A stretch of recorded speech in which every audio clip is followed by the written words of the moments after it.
اعوذ باللہ السمیع العلیم من الشیطان الرجیم من حمزہ ونفخہ ونفسہ بسم اللہ الرحمن الرحیم ربی یسر ولا تعسر وتمم بالخیر ربی زدنی علما ربنا انکا جامع الناس لیوم لا ریب فیہ ان اللہ لا یخلف المیعاد۔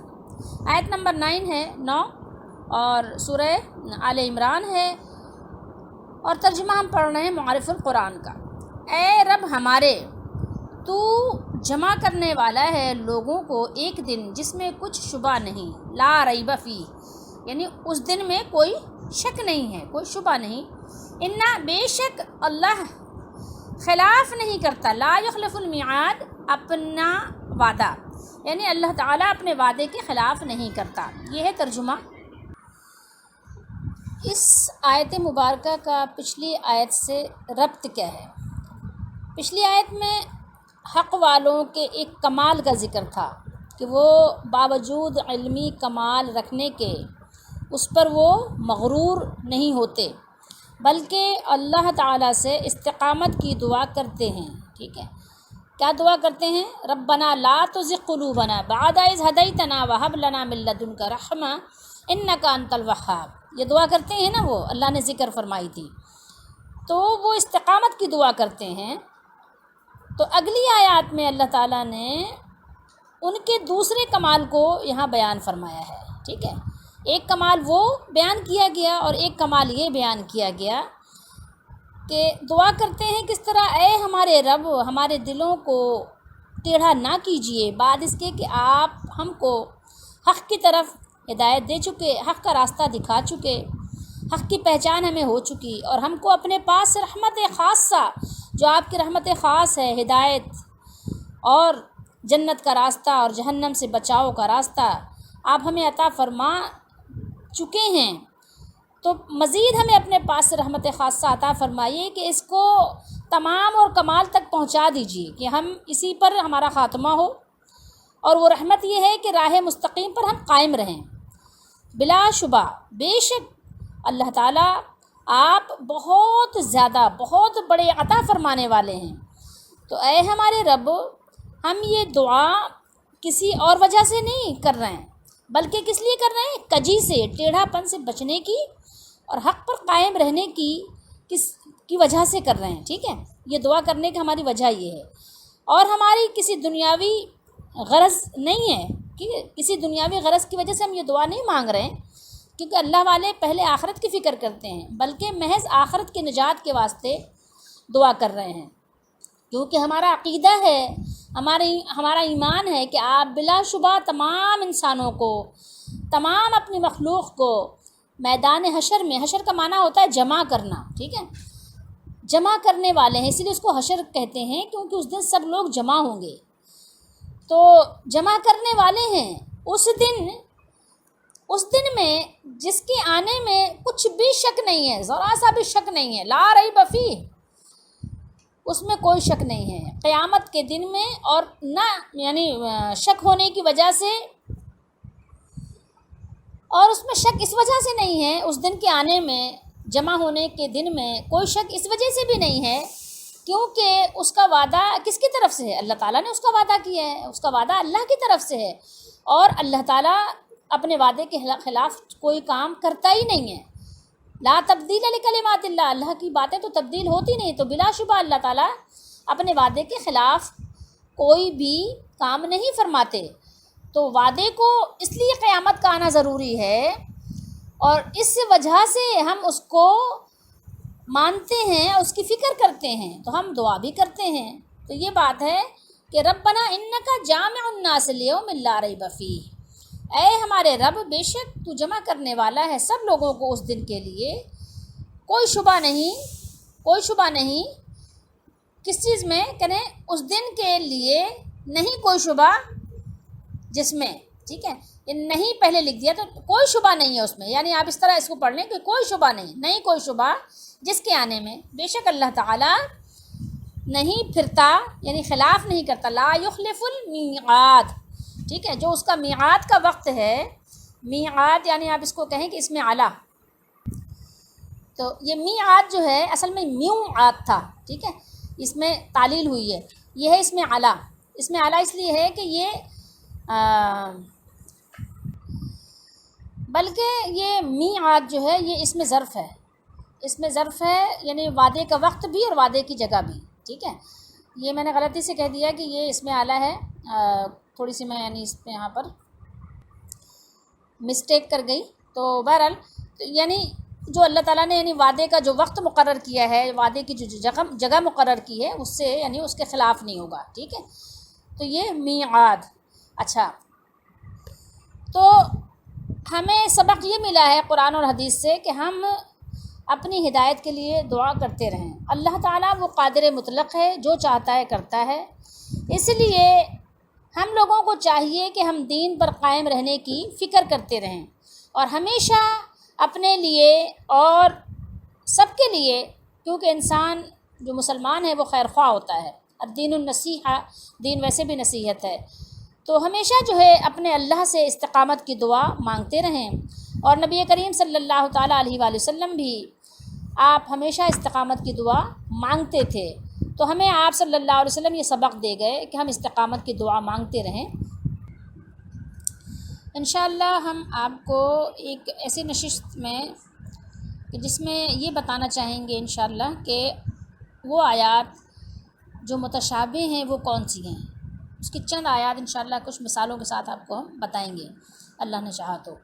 لیکن ابھی ہم یہ بات کر رہے ہیں اس دعا کی کہ اللہ تعالیٰ ہمیں ہدایت پر قائم رکھے، اور بے شک اللہ تعالیٰ وعدے کے خلاف نہیں کرتا، بے شک اللہ لوگوں کو جمع کرنے والا ہے ایک ایسے دن میں کہ جس میں کچھ بھی شک نہیں ہے۔ تو یہ عقیدہ تو سب کا ہے کہ مرنے کے بعد ایک دوسری زندگی ہے۔ مسلمان کہلاتا ہی جب ہے کہ جب اس کا یہ عقیدہ ہو کہ مرنے کے بعد اٹھنا ہے۔ مرنے کا تو ظاہر ہے سب کو عین الیقین ہے، سب نے اپنی آنکھوں سے دیکھا ہے، ہر وقت دیکھ بھی رہے ہیں، سن بھی رہے ہیں، قبرستان جا بھی رہے ہیں، میتوں کو دفنا بھی رہے ہیں، تو یہ تو اپنی آنکھوں دیکھا مشاہدہ ہے۔ اب اگر کوئی پھر بھی اس کو جھٹلائے تو ظاہر ہے پھر اس کا تو کوئی حل ہی نہیں ہے۔ لیکن اتنی بات تو ضرور ہے کہ مرنے کے بعد دوسری زندگی میں ہر انسان کی آخری منزل یا تو جنت ہے اور یا پھر اس کی دوسری طرف ہے، اور ہر مسلمان کے ذہن میں اتنا تصور تو ضرور موجود ہے کہ اللہ تعالیٰ ایمان لانے والوں اور نیک عمل کرنے والوں کو آخرت میں انعام و اکرام سے نوازے گا۔ سب سے پہلی بات کیا ہے؟ ایمان لانا۔ آمنوا وعملوا الصالحات، پہلے تو ایمان لانا ہے، پھر عمل صالح کرنا ہے۔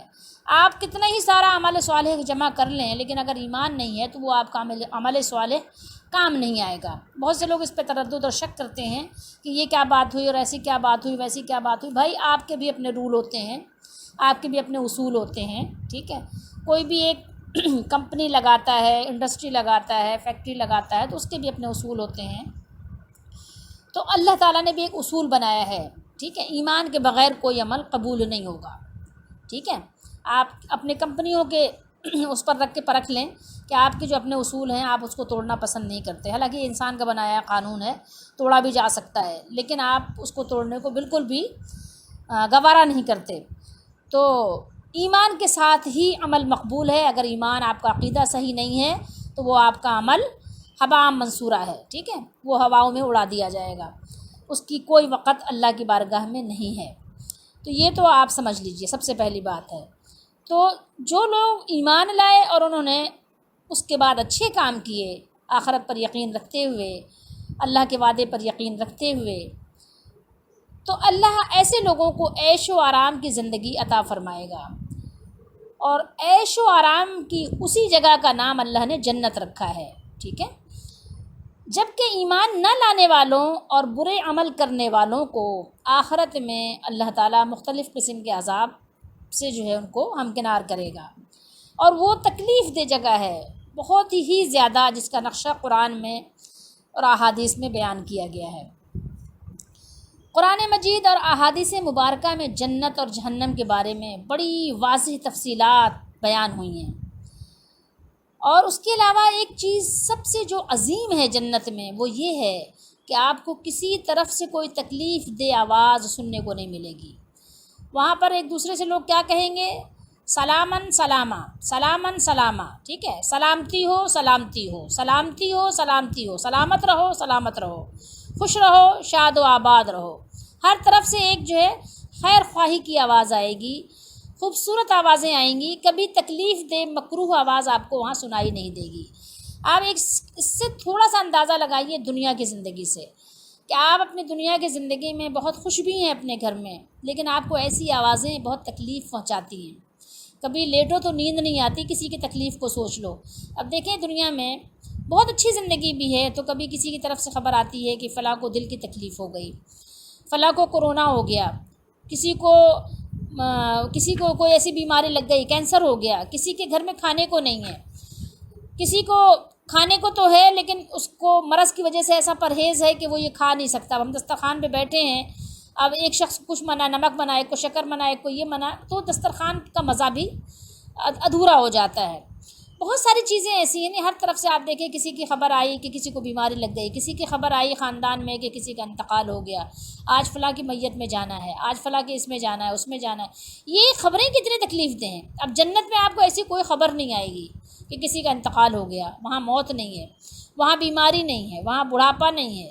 سوچئے تو اب یہ دنیا میں یہ سب چیزیں کتنی تکلیف دہ ہیں کہ کوئی بیچارہ غریب ہے، اس کے پاس پاؤں میں چپل نہیں ہے، اس کے بچے ہیں بیمار ہیں، علاج کے پیسے نہیں ہیں، کھانے کو نہیں ہے، اس کے پاس کپڑے نہیں ہیں، تن ڈھانپنے کو کپڑے نہیں ہیں۔ تو اب آپ ایسی صورت میں آپ کو کیسے مزہ آتا ہے اپنے گھر میں، کیسے آپ کو اچھا لگتا ہے؟ تو انسان جب بے حس ہو جاتا ہے جبھی اس کو پھر اپنی زندگی میں وہ موج مستی کرنے کی کوشش کرتا ہے، ورنہ یہ کہ اس کو کوئی چیز اچھی نہیں لگتی کہ ہر طرف دنیا میں دیکھیں کس کس طرح کی آوازیں آ رہی ہیں، کس کس طرح کی یعنی ہمیں ہماری نگاہوں میں مشاہدات آتے ہیں۔ تو اس لیے جنت میں یہ ساری چیزیں نہیں ہیں۔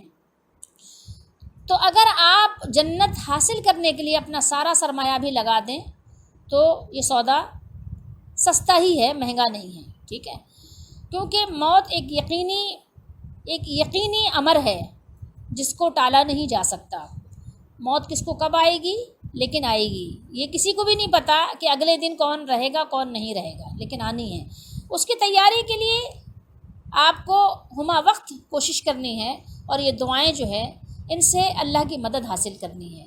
تو یہ دعائیں ہمیں مانگتے رہنا چاہیے، اور پھر انشاءاللہ ہم آپ کو کچھ آیات متشابہات کے بارے میں ضرور بتائیں گے انشاءاللہ تعالی۔